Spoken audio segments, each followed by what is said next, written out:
waits, and Johnson scores!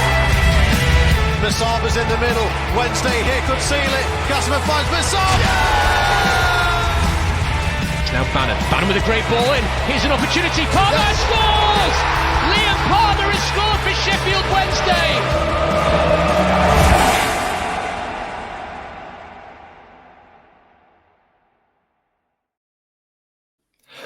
Hello and welcome to the Wednesday Till I Die podcast. This is a special episode where we've got one of the most recognisable and well-known Sheffield Wednesday and England fans on to shed some light on a cause which he is spearheading and campaigning. It's something incredibly close to his heart, but also something that impacts so many of us who are listening. We're about to dive into an incredibly sensitive and larger topic surrounding the physical health, in particular cardiac health, of all of us as football fans and how we can go on supporting this fantastic campaign. One in every corner in partnership with Red Sky Foundation. I'm Matt Johnson, and today I'm joined by the legend that is Paul Gregory, more affectionately known as Tango. First off, Paul, how are you? I'm not too bad at all. Thank you, Matt. Happy New Year to everybody. Yeah, Happy New Year indeed, everybody. I bet much better after that Josh Windass 65-yard belter from yesterday, which was cracker, wasn't it? I think Jelen Gassama's goal as well. What a fantastic pair of goals he got there, didn't you? Do you know what, Paul? I think the most impressive thing about that Gassama one was just the speed at which he just nicked it over the defender and then just ran away from him. When I was watching it back on the highlights, I thought he was running in double time. It's ridiculous how quick he's running. Yeah, long may it continue through the season there. I say, got some fantastic.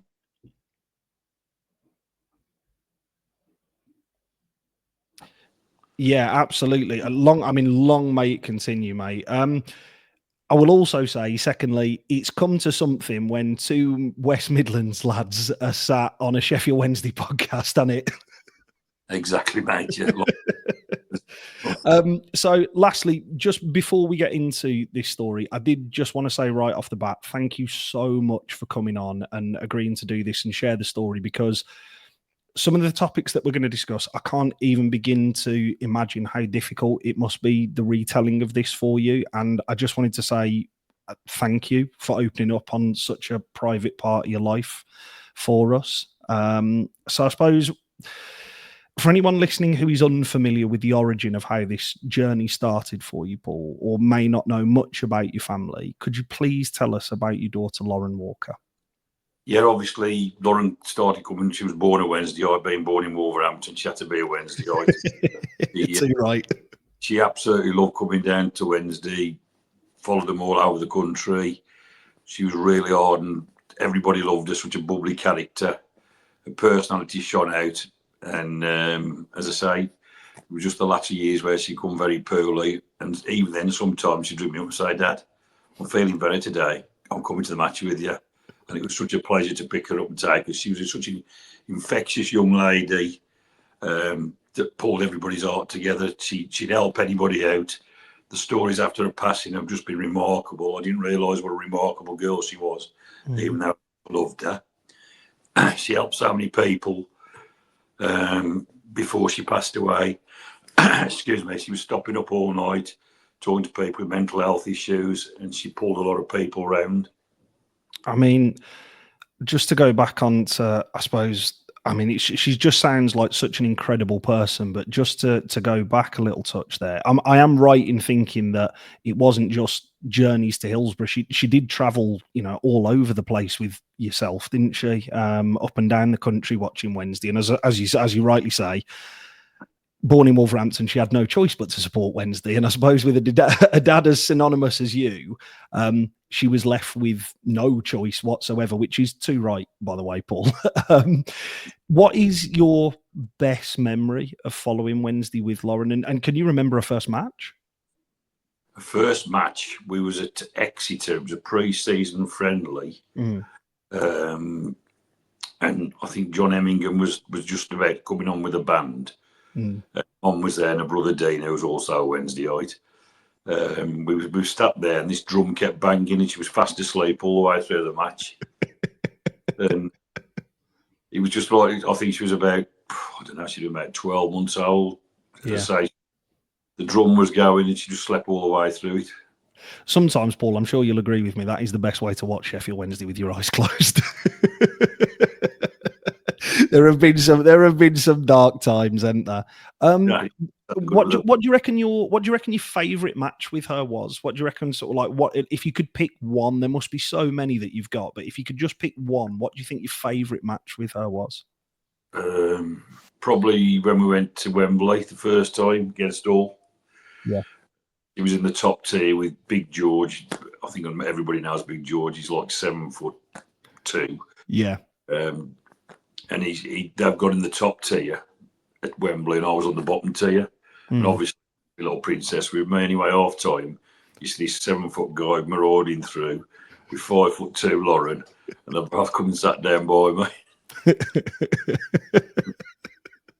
It's just a blooming shame that day couldn't have turned out positively in terms of a scoreline, isn't it? But again, it's I think that particular day, I mean, for so many Wednesdayites, I think that day just symbolises everything that this football club could be, and to actually have that day and be able to have shared that day with her is, it's an incredible memory, irrespective of scoreline. Like, there are so many Wednesdayites and I am genuinely thrilled that you've picked that day, and it's not a win, because it would be quite easy to just, say, yeah, it was, when we slapped somebody like 5-0 or something wherever. But actually, yeah, it's those memories that really stick with us, isn't it, as football fans? And it's it's amazing to hear a little bit more about her and following that. So I am now going to ask if you wouldn't mind just telling us a little bit more about her health, because Lauren was 29 years of age, a kind, caring young woman when she passed.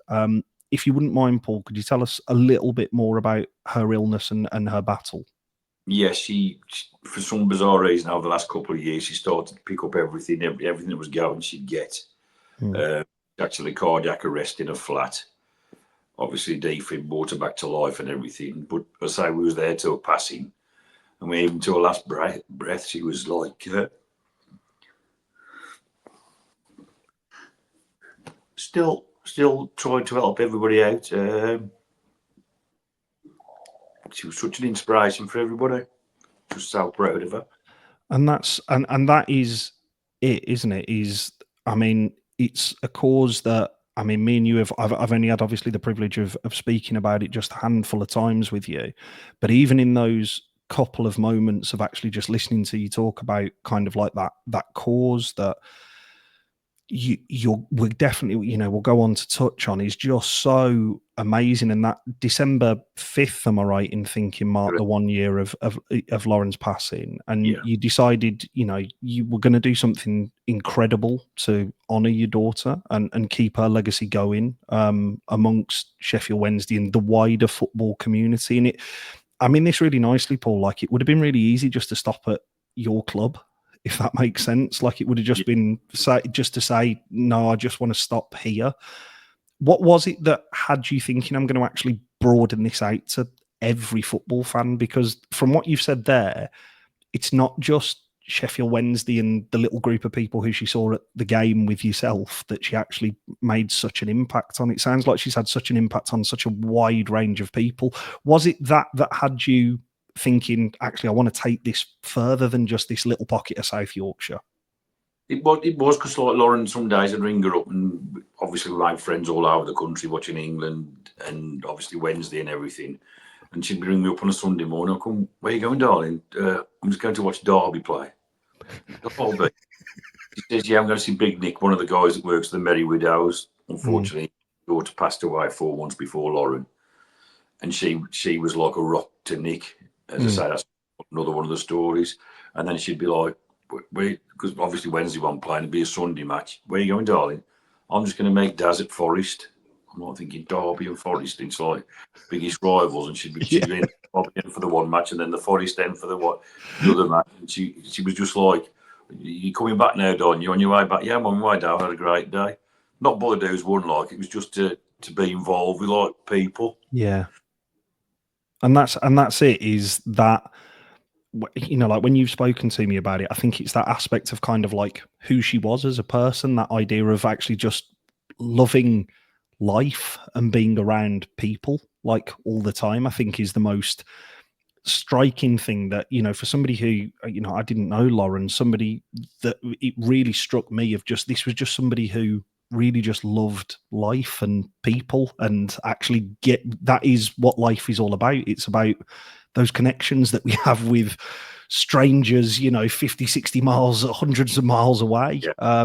And that's, that was the thing that just, I was so pleased to kind of like hear about, like when you were talking about it. And again, Nick was the gentleman who I had obviously the privilege of meeting also before Derby away, and kind of you could see how much it had touched him as well in terms of what the pair of you were talking about and what you were doing there. You've been kind enough obviously to share some insight into Lauren and who she was. So can you please now fill us in on this campaign of one in every corner? What is the overall mission, I suppose, like, and why it has the potential to impact every single match going fan? Well, I think Lauren was one for people, and as I say, the hashtag one in every corner, Lauren's legacy. And just something just clicked in my mind, and I just wanted to keep her name going. I thought I've got to keep my name going. As I say, as you say, she passed away on the 5th of December, and her funeral's on the 21st. There's been so many uncanny things that's happened. Like the match after she passed away, we played Stoke, and then the day of her funeral this year, when we started the Legacy Day, we played Stoke again. Yeah. So it's so bizarre how everything's gone on. But obviously, it's to save people's lives. As I say, it's not mine, it's not yours, it's everybody else's. Obviously, putting these 4 defibs in every ground all over the country. There'll be 2 outside the ground, so the local community are also going to get obviously benefit from having them there. Was just bringing people's awareness and everything, because everybody. I mean, we was up Middlesbrough the other week, and we went into a Middlesbrough pub. The landlady came over to me, and I got obviously a collection bucket. She says, "A collection bucket?" And I said, "Yeah." And she says, "What's it for?" And I basically told her about Lauren and everything else, and obviously about the defibrillators. And she says, "Every football ground's got defibrillators in." Well, they haven't. She went behind the bar and come and give us £50 towards it. Yeah. And she made us stay in that pub full of Middlesbrough fans. I think we raised £275 that day off Middlesbrough fans. Yeah. Just getting it out there is like people are starting to realise now. I mean, like today, we've had a massive donation off some Wolves fans, Atherton Wolves. They've donated £750 today straight into the account. Yeah. As I say, I've had Man City fans. Every club's getting involved with it now. It's just getting it out there where people realise that they're not in every ground. And just to save one life would just make everything so worthwhile. Because that's the thing, isn't it? Is so many people just assume that these are just common practice in every football ground and that they're easily accessible, because obviously you would think, there's top level professionals, there's, at Hillsborough, 20 odd thousand plus every single week. It would just automatically in your head be like, oh yeah, there's loads, isn't there? Like I was amazed by when you were talking about Manchester United. What was the fact on Manchester United? They had 2 defibs for 72,000 people. Which is, I mean, when you're putting it into context of that is, if you're up in the sky at Manchester, at Old Trafford, I mean, like, what good is 1 or 2 defibs going to do for you if you are, in need of use or being able to use it or anything like that? And as you say, it has impacted us at Sheffield Wednesday this year. We've previously spoken about West Bromwich Albion fan Mark Townsend, who you had said was actually on one of your coaches, wasn't he? That's correct. Yeah, as I say, Mark's friends on to me now, Richard Santa as well. Obviously, we want to get that ground covered to make a statement there that Wednesday fans are behind everybody. It's not about us. It's not about them. It's about everybody. And that's, I mean, for anybody who was in attendance at Hillsborough that day, I mean, it was very obvious so I sit in the south stand. It was very obvious from my vantage point what was happening, and it wasn't exactly what was going on. It was more that there is a medical emergency going on over there and that something needs to happen, because I suppose as football fans, I mean, there's a lot of criticism that we get as football fans. One thing that we are good at is making ourselves heard, and when there's something like that goes on, it's very obvious that something like that is going on because the noise that emanates from a fan base is very, very different, if that makes sense. Like, I'm thinking in particular, like Blackburn last year, like Blackburn away, there was a supporter within the Wednesday end, and there was within inside of, a minute, 2 minutes, people were whistling, waving hands, everything. And that was exactly the same as what was happening at Hillsborough. The thing that I suppose, obviously, post the news coming out about Mark was just how long it took to get a defibrillator up to him, and this, I suppose, in the terminology of it, is known as like the care gap, that critical time period between an emergency occurring and the arrival of responders and access to a defib. This campaign would see fans like Mark stand a better chance of survival, correct? 100%. As I say, it's 10 minutes is a critical time. Once you got past that 10 minutes, there's no chance of any sort of revival off it. But I say we've got the backers like by Sergio from Red Sky, and then we've got Nicole from Mark. That's where we're getting the defibs from. We've got a good team there. As I say, it was the early process of what we was doing, and now we're going to do it even better. Now we're going to get a proper web page for it, and we're going to. I was speaking to Sergio earlier, and I said about obviously we're going to put a tag on there where people can actually see how to do CPR. So on the web page, you click onto it, you'll be able to donate, and then there'll also be something there to show everybody how to do CPR and get the awareness of CPR classes going as well. Yeah, and you're 100% right, because that is something that, correct me if I'm wrong, actually understanding and learning how to, administer CPR to somebody is something that can be done quite quickly, isn't it? That's correct, yeah. As I say, Sergio, I was speaking to him today, he says everybody can just do it by using your pillow you sleep on.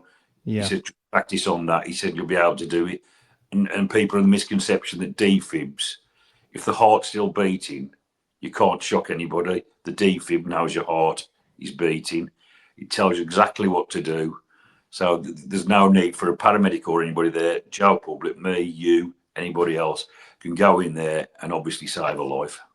Because that was the other thing, is there was this huge campaign, wasn't there, at grassroots football, and the Premier League received a lot of, let's say, positive press for donating money towards kind of like grassroots football. And now most grassroots, not all, but most grassroots organised football will have a defib in relatively close access if they wanted it to and applied through that Premiership scheme. It just seems to me absolutely mental, where, as you say, these are things that can be administered by anybody. It's not something that has to be done by, trained professionals are obviously the people who you want, but actually emergencies, that very rarely happens next to a trained professional. And actually how easy it is to use these devices and also to go and learn CPR. I think I'm right in saying you can do anything. CPR training can be anything up to like a 15-minute course, which you can do on the British Heart Foundation, which is, 15 minutes of your life to potentially save somebody else's. Seems like really obvious, kind of even just like human courtesy to just look after the fan who you sit next to at the games or the person who's in front of you. Exactly. I think it's just getting the awareness out there with people.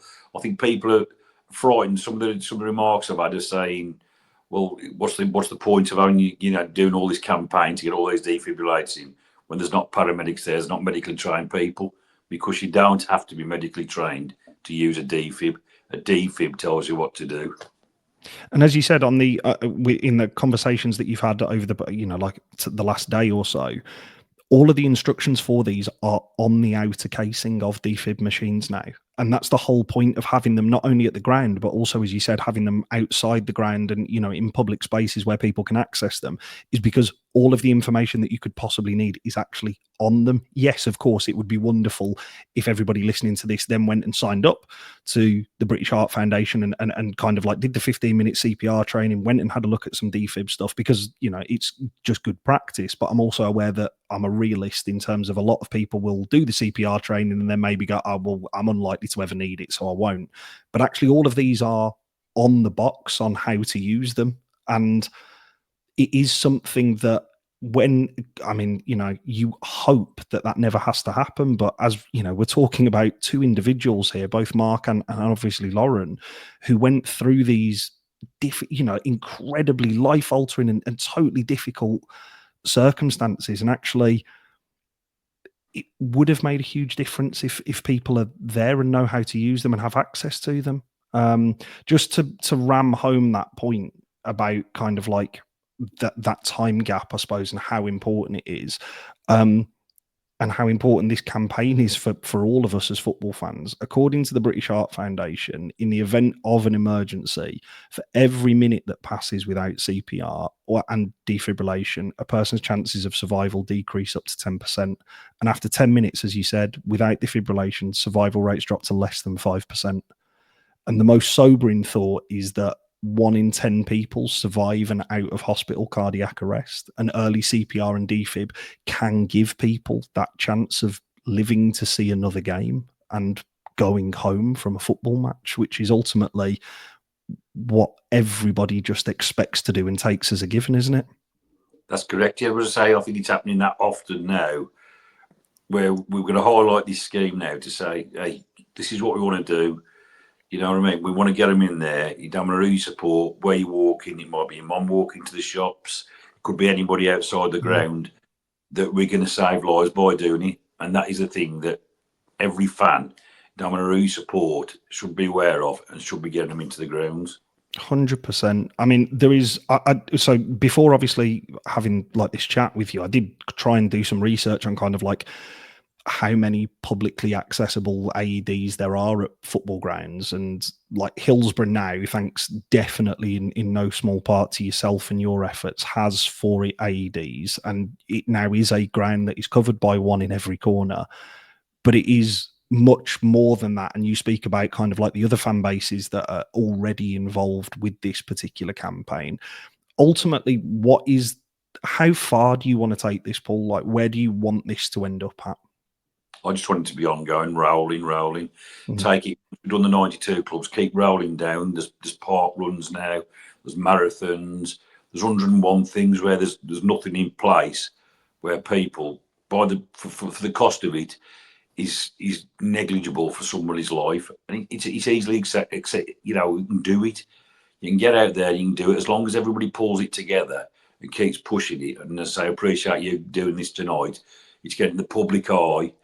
Getting it out there, as I said, it's just an ongoing thing. It's a never-ending thing, and that really is ultimately like. I mean, before we finish, I mean, I wanted to say thank you and how incredible it has been to not only hear your story like beforehand, but also for how brave you are to come on for here, because I do genuinely think, Paul, like that is something that I don't think many people will miss, is how difficult this must be to discuss like regularly, and how much of an effort that it takes for you to not only discuss this on a day-to-day basis, because this is a huge part of your life now. Like, this is something that will remain with you forever. But to actually come on and speak so openly and actually talk about not only how people can get involved, but also the facts and figures behind it, and in terms of like why this is such an important campaign. And genuinely, it has been truly a privilege to listen to you speak on this tonight. And on behalf of every Sheffield Wednesday fan, thank you for letting us into a really deeply personal part of your life. Because again, as I said right at the top, I think when people think of you, they think of the fan of Sheffield Wednesday and they think of the England fan. They don't necessarily think, before hopefully this conversation and obviously this campaign, they don't think of all the underlying issues. And it's we spoke about it before. It's really easy to just miss things on social media, and it's really easy to just skirt past things. But actually, this is such an important issue. I just wanted to genuinely say thank you. Appreciate that. Well, thank you to everybody that's donated. It's been absolutely fantastic. The support we've been getting has been brilliant. I couldn't do it without the people behind me. So just a massive thank you to everybody. No, it's not a problem. Can you also just give our listeners an insight into, if they are looking to donate, where they can go to and how they can find your website? Yeah, it's on my Facebook page and everything else. It's Lauren's Legacy. Obviously, after on hashtag one in every corner. Will be a web page coming out, totally designated for this cause and everything. So if just keep backing us all the way, please. Absolutely. We will also link it in the show notes underneath this, so it'll be easy to access. But thank you very much for your time, Paul, and thank you very much, everybody, for listening. Thank you, Matt, and thank you, everybody else. Thank you.